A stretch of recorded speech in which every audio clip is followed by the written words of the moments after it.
Terima kasih pemirsa, Anda kembali menyaksikan Kominfo Newsroom. Pemirsa, Kakor Lantas Polri Irjen Pol Aan Suhanam melakukan survei jalur tol Jakarta-Semarang dalam rangka kesiapan pelaksanaan operasi ketupat 2024. Survei ini dilakukan untuk memastikan jalur tol tersebut siap dilalui saat libur Lebaran 2024.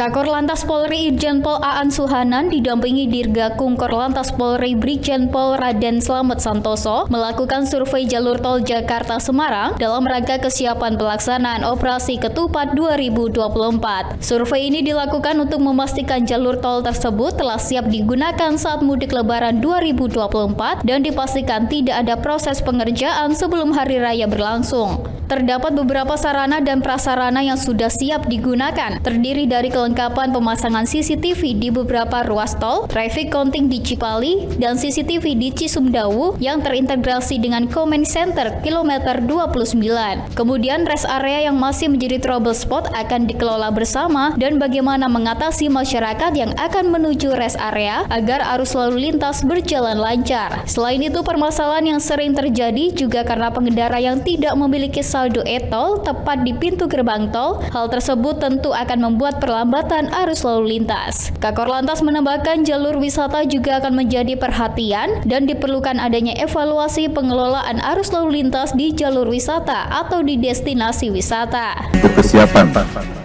kegiatan pengamanan Idul Fitri tahun 2024 ini dari kita dan seluruh stakeholder ini sudah cukup siap ya. Dari jalan baik tol maupun jalur arteri ini kemantapannya ada di 98 ya, artinya ini bisa dilalui dengan mulus.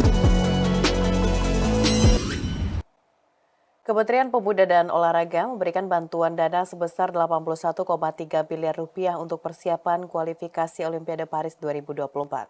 Dana tersebut akan diberikan kepada 13 cabang olahraga dengan 30 atlet dalam pertandingan Olimpiade yang akan digelar pada 26 Juli sampai dengan 11 Agustus mendatang.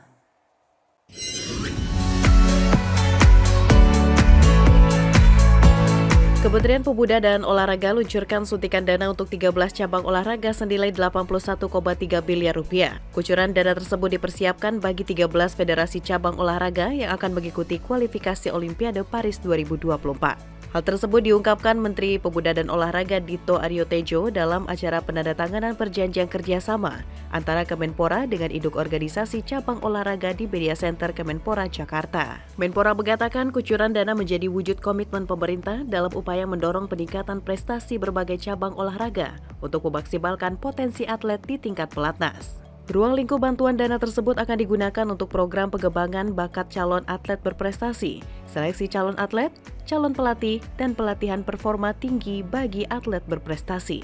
Dengan adanya kerjasama ini, saya yakin bahwa kita dapat membuka peluang lebih besar lagi bagi para atlet Indonesia untuk meraih prestasi gemilang di ajang internasional tertinggi, khususnya Olimpiade Paris 2024. Jadi mari bersama-sama kita dukung dan dorong para atlet kita untuk terus berlatih dengan giat dan semangat juang yang tinggi. Menpora Dito Aryo Tejo optimis 20 hingga 30 atlet dari belasan cabur tersebut bisa lolos seleksi dan ikut berkontestasi di kancah olahraga internasional tertinggi itu. Menpora juga menjanjikan akan menguncurkan dana bantuan lagi jika pihak federasi bisa meloloskan atletnya ke Olimpiade Paris 2024. Sementara ke-13 federasi cabang olahraga yang mendapat kucuran bantuan dana adalah angkat besi, balap sepeda, sedam, padahan, voli, taekwondo, bulu tangkis, selancar, judo, atletik, akuatik, dayung, dan menembak. Kementerian Koordinator Bidang Pembangunan Manusia dan Kebudayaan bersama BPJS Ketenagakerjaan memberikan santunan bagi 44 ahli waris petugas ad hoc pemilu yang meninggal dan mengalami kecelakaan kerja. Penyerahan santunan ini sebagai bentuk wujud pemerintah dalam memberikan penghargaan atas pengabdian para petugas ad hoc pemilu selama penyelenggaraan pemilu 2024. Pemerintah memberikan bantuan bagi 44 ahli waris petugas ad hoc pemilu yang meninggal dan mengalami kecelakaan kerja serta sakit selama penyelenggaraan pemilu 2024 yang dibayarkan melalui BPJS Ketenagakerjaan dengan total anggaran hingga 2,6 miliar rupiah.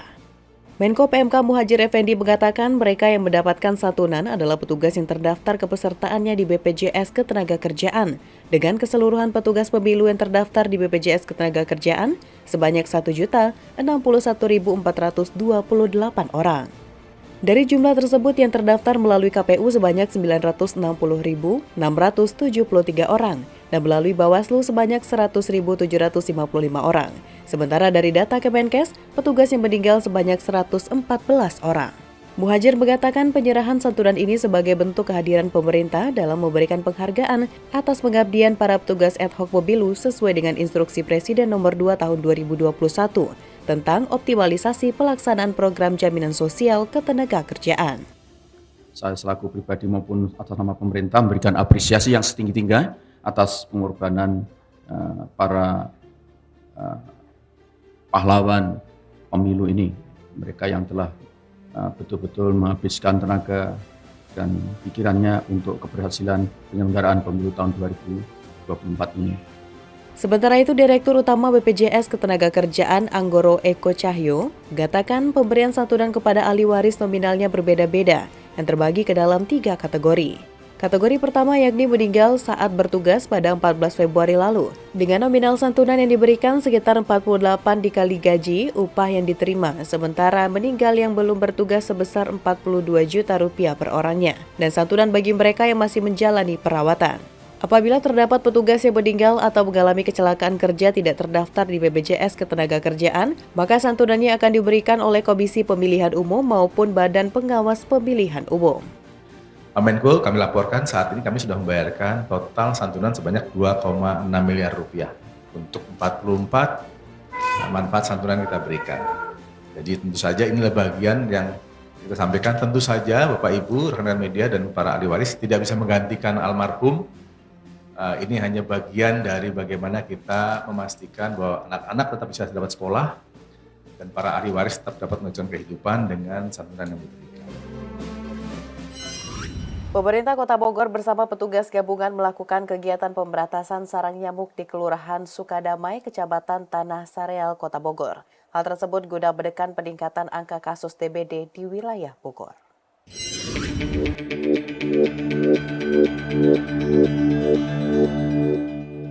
Meningkatnya kasus demam berdarah denggi di wilayah Kota Bogor hingga menimbulkan korban jiwa menjadi sorotan pemerintah Kota Bogor. Berdasarkan data Dinas Kesehatan Kota Bogor, kasus DBD pada Januari lalu terdata 389 kasus DBD dengan 1 orang meninggal dunia. Adapun pada Februari sejauh ini dilaporkan 456 kasus DBD dengan 3 orang meninggal dunia. Pemerintah Kota Bogor bersama petugas gabungan melakukan kegiatan pemberantasan sarang nyamuk di Kelurahan Sukadamai, Kecamatan Tanah Sareal, Kota Bogor, Jawa Barat. Pemeriksaan jentik nyamuk meliputi kolam bak kamar mandi, dispenser, lemari pendingin, serta tempat lainnya yang dapat menampung genangan air. Wali Kota Bogor Bima Arya Sugiarto meminta gerakan pemberantasan sarang nyamuk dilakukan seminggu sekali.